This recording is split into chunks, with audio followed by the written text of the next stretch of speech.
So, 3 araw na tayong hindi nakaka-receive ng task dito kay Suba App.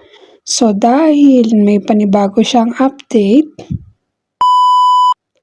Hello everyone! Welcome to Arlene's Vlog. So, today, i-update ko lang kayo sa bagong update ni Suba App.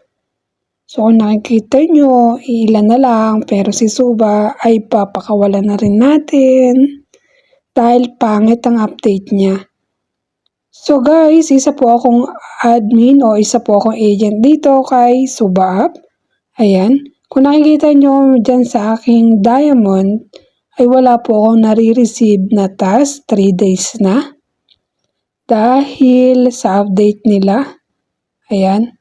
So this time ay wala nang expiration yung diamond. Pero, kailangan mong gumastos every 7 days. So, ito yung bago niyang update. So, papakita ko sa inyo guys, no? So, dito tayo sa task. Ayan, open natin. Ito yung aking panel. Naka 25 pa yan, ah. So, dito tayo sa task. So, ito na yung update niya ngayon. Totally wala nga siyang expiration. Pero, kailangan mong mag-upgrade weekly para magkaroon ka ng task. So, lugi tayo doon.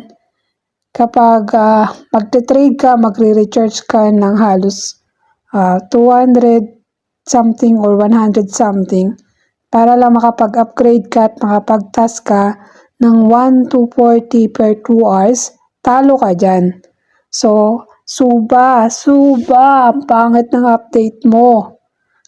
So, sa loob ng 30 days, yung letter L, yun lang yung magagamit mo. Pero kapag lumagpas ka ng 30 days, kailangan weekly kang mag-upgrade para magkaroon ka ng 1 to 40 per task.